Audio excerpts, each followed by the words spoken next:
माँ जी, आज दोपहर के खाने में क्या बनेगा? बहू, आज तुम गट्टे की सब्जी और बाजरे की रोटी बना लो। बड़ा ही मन कर रहा है आज गट्टे की सब्जी और बाजरे की रोटी खाने का। ठीक है माँ जी। अपनी सास से पूछकर पारुल अपनी रसोई में जाती है और दोपहर के खाने की तैयारी करने लगती है। मेरी ससुराल की रसोई कितनी बड़ी और कितनी अच्छी है। गर्मी में भी कोई दिक्कत नहीं होता। इतना बड़ा एसी हॉल में लगा है जिसकी ठंडी ठंडी हवा अंदर आती है। सारी चीजें भी मौजूद हैं खाना बनाने की। अब तो मैं सारा खाना झटपट से बना दूंगी। सब्जी काटने के बाद वो जैसे ही सब्जी बनाने के लिए गैस खोलती है तो देखती है कि सिलेंडर खत्म हो गया है। फिर पारुल अपनी सास को बताती है, माँ जी, ये तो रसोई में सिलेंडर ही खत्म हो गया है। बहू, तू टेंशन मत ले, अभी रोहन के पापा से बोलती हूँ, सिलेंडर वाले को फोन कर देंगे। अशोक सिलेंडर वाले को फोन करता है और सिलेंडर की शॉर्टेज होने के कारण वो कहता है कि 1 हफ्ते बाद आएगा। ये सुनकर नीलम अपनी बहू से बोलती है, बहू, तुमको चूल्हे पर खाना बनाना आता है क्या? जी माँ जी, पहले मैं अपनी बुआ जी के घर बहुत जाया करती थी। उनके यहाँ चूल्हा ही था। वहां पर उनके साथ मैंने कई बार खाना बनाया, इसीलिए मुझे चूल्हे पर खाना बनाना आता है। तो बहू, तुम एक काम करो, हमारे आंगन में एक चूल्हा बना हुआ है, तुम गट्टे की सब्जी और बाजरे की रोटी उस पर बना लो। पारुल अपनी सास के कहने पर आंगन में खाना बनाने की तैयारी करती है। जैसे ही रसोई में से सारे मसाले के डब्बे, बर्तन, कटी हुई सब्जी लेकर बाहर आंगन में आती है। ओह, हे भगवान, कितनी गर्मी है। बाहर आंगन में 2 मिनट में पूरी पसीने से लथपथ हो गई। इतनी गर्मी में कैसे धूप में खाना बनाऊंगी, वो भी गट्टे की सब्जी और बाजरे की रोटी। ये पारुल तूने क्या कर दिया, मजे मजे में खुद के पैर पर कुल्हाड़ी मार ली। अब मजबूरन पारुल को कड़कड़ाती धूप में चूल्हा जलाना पड़ता है और चूल्हे पर खाना बनाने में बेचारी पारुल पूरे पसीने से लथपथ हुई पड़ी थी। मेरी तो गट्टे की सब्जी को ही बनाने में हालत बेकार हो गई है। अभी तो बाजरे की रोटी भी बनानी है। अशोक सब्जी की खुशबू को सूंघते हुए नीलम से कहता है, अरे नीलम, बहू क्या बना रही है? आज खुशबू तो गट्टे की सब्जी की आ रही है। जी, गट्टे की सब्जी ही बन रही है। अंदर एसी में बैठे नीलम और अशोक गट्टे की सब्जी और बाजरे की रोटी की कल्पना कर रहे थे। वहीं बाहर बेचारी पारुल चूल्हे पर बैठी गर्मी से उसका हाल बेहाल हो रहा था। ऐसा लग रहा है मैं आंगन में बैठकर नहीं, सूरज पर बैठकर ही खाना बना रही हूँ। बस ये रोटी और सिक जाए तो मैं झट से अंदर जाऊं। थोड़ी देर बाद ही सास अंदर से आवाज लगाती है, बहू, ओ बहू, अरे खाना नहीं बना क्या? अभी सब इंतजार कर रहे हैं। सास की आवाज सुनकर पारुल जल्दी जल्दी खाना बनाकर अंदर एसी में आ जाती है। चूल्हे पर बनी बाजरे की रोटी और गट्टे की सब्जी को गर्मा गर्म सबकी थाली में परोसती है और सब लोग खाते हैं। तभी सास कहती है, मैं तो जानती थी मेरी बहू चूल्हे पर रोटी बना लेगी। सच में बहुत स्वादिष्ट बनी है। सच में बहू के हाथों का ये चूल्हे पर पका खाना खाकर तो मुझे अपनी माँ की याद आ गई है। माँ भी हम सबको चूल्हे की बनी रोटी खिलाती थी।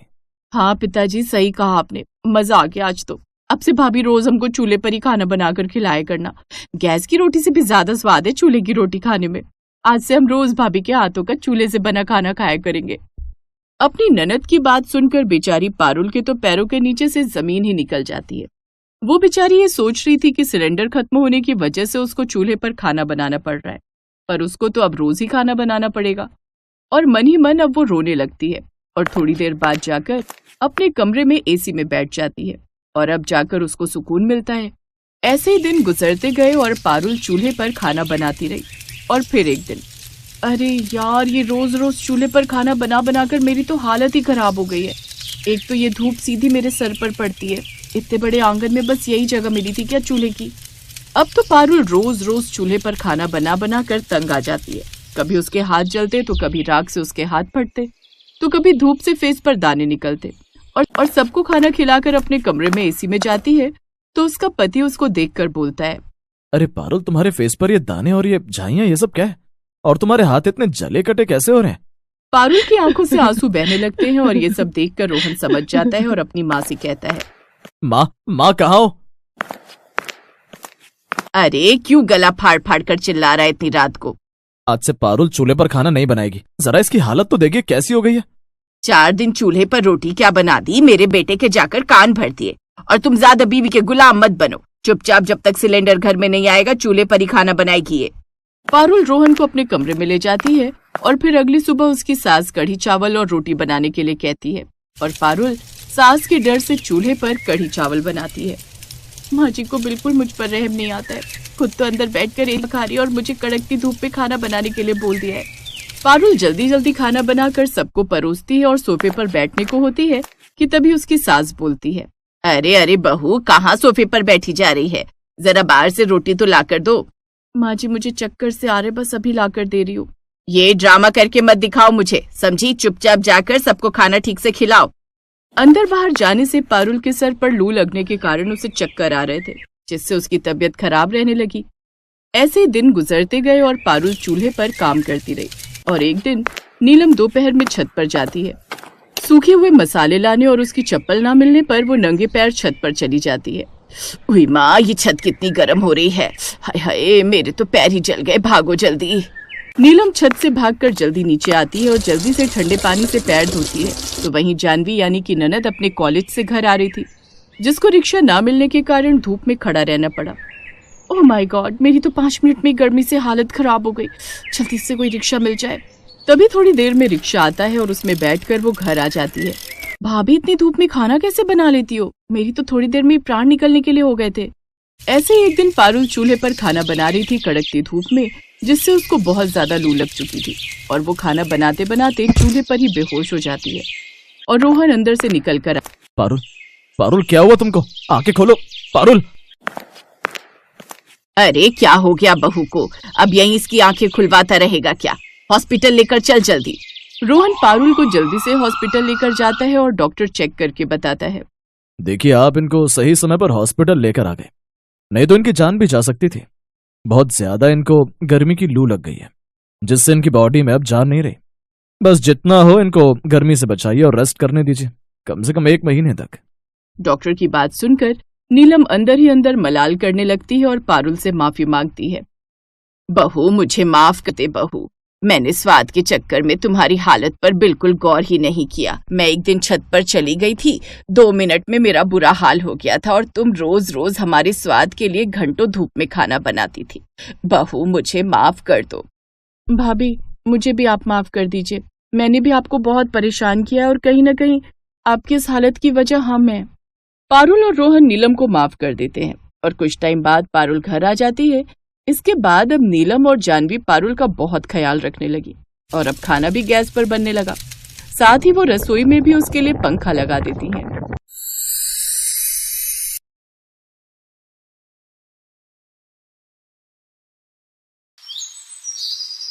अरे रोशनी, कहाँ है तू? जल्दी इधर आ। जी माँ जी, क्या हुआ? अरे ऐसी खबर सुनाऊंगी कि तू खुश हो जाएगी। अच्छा, तो जल्दी सुनाइए ना। तू मामी बनने वाली है, मामी। अरे वाह, मतलब कुशा दीदी? हाँ, कुशा पेट से है। चल अब जल्दी से हलवा बना दे, भगवान को भोग लगाना है। जी माँ जी, बस अभी बनाकर लाई। ये कहानी है रोशनी और उसकी ननद कुशा की। रोशनी सरला के बेटे केशव की पत्नी थी और कुशा उसकी ननद। केशव बहुत ही मेहनती था। धीरे धीरे वो तरक्की करने लगा, जबकि कुशा का ससुराल इतने पैसे वाला नहीं था। कुशा के प्रेग्नेंट होने की खबर से सरला बहुत खुश थी। फिर उसी शाम रोशनी और केशव के कमरे में। रोशनी, तुमने सुना ना? हाँ, सुना मैंने। कितनी बड़ी बात है ना, हम मामा मामी बनने वाले हैं।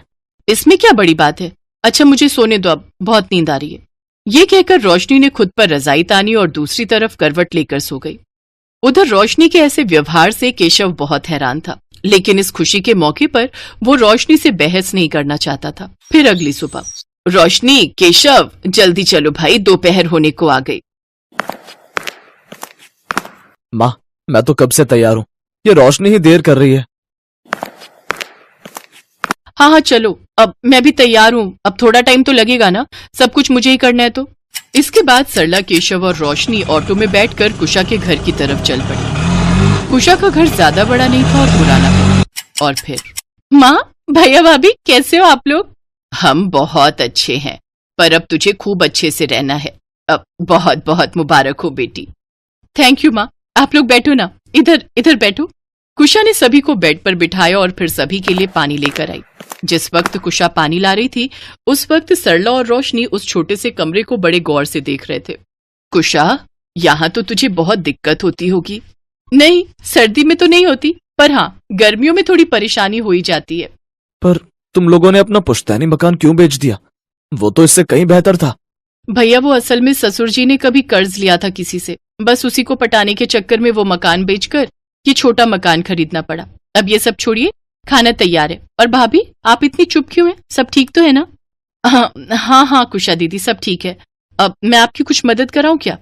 अरे कैसी बातें कर रही हो भाभी, अभी मुझे कोई दिक्कत नहीं है, अभी तो कुछ महीने आराम से काम कर ही सकती हो। खाने के बाद कुशा को ढेर सारे उपहार देकर सरला, केशव और रोशनी के साथ अपने घर वापस लौट आई। सरला और केशव कुशा के लिए बहुत परेशान थे, लेकिन रोशनी के चेहरे पर कुशा के लिए कोई चिंता नहीं दिखाई दे रही थी। ऐसे ही वक्त बीतता गया और फिर भयंकर गर्मी पड़ने लगी। तभी एक दिन, माँ कहाँ हो? क्या हो गया, कितनी देर से चिल्ला रहा है? देखो माँ, अब तुम्हें गर्मी से परेशान होने की जरूरत नहीं है, मैं एसी ले आया हूँ। हे भगवान, ये तो बहुत महंगा होता है ना, कितने पैसे खर्च कर दिए तूने? चिंता मत करो माँ, मैंने ये किश्तों पर लिया है, अब आराम से मेरी माँ एसी में बैठकर टीवी देखेगी। जुग जुग जिए मेरा बेटा। भयंकर गर्मी में एसी के आने से रोशनी और सरला को बहुत सुकून मिला। तभी सरला को फोन पर खबर मिली कि कुशा को बेटा हुआ है, और ये सुनकर सरला की खुशी का ठिकाना नहीं रहा। हे भगवान, तेरा बहुत बहुत धन्यवाद। अब बस मुझे उस दिन का इंतजार है जब लल्ला थोड़ा बड़ा हो जाए और उसे लेकर कुशा यहाँ आ जाएगी, है ना रोशनी? हाँ माँ जी। ऐसे ही 15 दिन और बीत गए। फिर रोशनी ने केशव को फोन किया। आप कहाँ हैं? मेरा पैर टूट गया, मुझे प्लास्टर चढ़ा है। हैं? कैसे, कब, कहाँ? तुम हो कहाँ? मैं सिटी अस्पताल में हूँ, जल्दी आ जाइए। मैं फौरन आ रहा हूँ, पर ये सब हुआ कैसे? वो मैं बाजार आई थी तो एक कार ने मुझे टक्कर मार दी और मेरा एक पैर टूट गया। आप जल्दी आ जाओ बस। केशव अस्पताल पहुंचा तो देखा रोशनी अस्पताल के बाहर ही खड़ी हुई थी और उसके एक पैर में प्लास्टर चढ़ा हुआ था। केशव ऑटो से उसे लेकर घर पहुंचा, जहां उसकी हालत देखकर उसकी सास सरला भी परेशान हो गई। हे भगवान, ये क्या हो गया? जो होना था वो तो हो गया माँ जी, पर चिंता इस बात की है कि अब घर का काम कौन करेगा? अरे पगली, घर के काम की चिंता छोड़, तू अपना ख्याल रख, मैं करूंगी सारा काम। केशव रोशनी को सहारा देकर कमरे में ले गया। अच्छा सुनो, मेरे मन में एक बात थी। हाँ कहो ना। देखो माँ जी के बस का तो है नहीं घर का सारा काम करना, तो क्यों ना कुशा दीदी को बुला लें? अच्छा, और उसका छोटा सा बच्चा, उसे छोड़कर वो तुम्हारे घर के काम करेगी? अरे कुछ काम माँ जी कर लेंगे और कुछ कुशा दीदी, बाकी आप भी थोड़ा हाथ बटा देना। हे भगवान, अगर इस महीने मेरा एसी पर खर्चा नहीं हुआ होता तो मैं कोई काम वाली ढूंढ लेता। अरे कह तो रही हूँ कुशा दीदी को बुला लो, आप फालतू में ही टेंशन ले रहे हो। केशव ऐसी हालत में कुशा को घर के काम करने के लिए बुलाना नहीं चाहता था, पर वो भी मजबूर था। उसने जैसे ही कुशा को फोन पर रोशनी की चोट के बारे में जानकारी दी तो कुशा अगले ही दिन अपने छोटे से बच्चे को लेकर मायके चली आई। और फिर, भाभी आप बिल्कुल चिंता मत करो, मैं आ गई हूं ना, मैं सब संभाल लूंगी। सॉरी कुशा दीदी, आपको मेरी वजह से परेशान होना पड़ रहा है, पर मैं भी क्या करूं अब माँ जी से। अरे कहा ना भाभी, आप फिक्र मत करो, मैं सब देख लूंगी। कुशा ने आते ही घर का काम संभाल लिया। वो खाना बनाने रसोई में चली गई और उसका छोटा सा बेटा अपनी मामी की गोद में खेलने लगा। कुशा को काम करते देख सरला चिढ़ रही थी, लेकिन वो कुछ कर भी तो नहीं सकती थी। उस रात वो सभी हॉल में एसी में सोए। बड़े दिनों बाद कुशा और उसके बच्चे को चैन की नींद आई। अगली सुबह जब कुशा काम करने उठी तो उसने देखा कि रसोई में सारे बर्तन पहले से धुले पड़े थे, यहाँ तक कि घर में झाड़ू पोछा भी हो चुका था। और ये देखकर, माँ जब सारा काम आपको ही करना था तो मुझे क्यों बुलाया है? पर मैं तो अभी मंदिर से आई हूँ, तो फिर ये सारा काम किसने किया? सरला और कुशा समझ नहीं पा रहे थे, पर हर सुबह उनके उठने से पहले घर का सारा काम हो जाता था। पहले तो उन्हें लगा कि ये सब केशव कर रहा है, लेकिन फिर जब एक दिन उसने भी इनकार कर दिया तो सच जानने के लिए एक रात दोनों माँ बेटी ने जागने का फैसला किया। रात में करीब 3 बजे उन्होंने देखा कि रोशनी चुपचाप अपने बिस्तर से उठी और फिर धीरे से अपना नकली प्लास्टर निकालकर एक तरफ रख दिया और फिर बड़ी फुर्ती से घर का सारा काम करने लगी। और फिर, ये क्या है भाभी, आपको ये नकली प्लास्टर चढ़वाने की क्या जरूरत थी? जरूरत थी कुशा दीदी, मैं मामी हूं इस बच्चे की। देखो जब ये यहाँ आया था तो कितनी घमौरियां थी इसकी पीठ पर। और मुझे पता है आपके ससुराल में ना तो आप आराम से थी और ना ही हमारा भांजा, लेकिन इनके और माँ जी के बुलाने पर आप मायके आ ही नहीं रही थी, शायद यही सोचकर कि आपकी वजह से हमें कोई दिक्कत ना हो। अरे मामा मामी तो क्या नहीं करते अपने भांजे के लिए, और फिर मैंने तो आपको यहाँ बुलाने के लिए बस ये छोटा सा ड्रामा किया। सच बताइए, अगर मैं ये सब ना करती तो क्या आप इतनी जल्दी आ जाती? चलो अब जब सबको सब कुछ पता चली गया है तो फिर ये बताओ, नींबू पानी पियोगे या मैंगो शेक? रोशनी की समझदारी देखकर कुशा और सरला ने उसे गले से लगा लिया और पास ही खड़ा केशव अपनी आंखों में आए पानी को सबसे छुपाने की कोशिश करने लगा।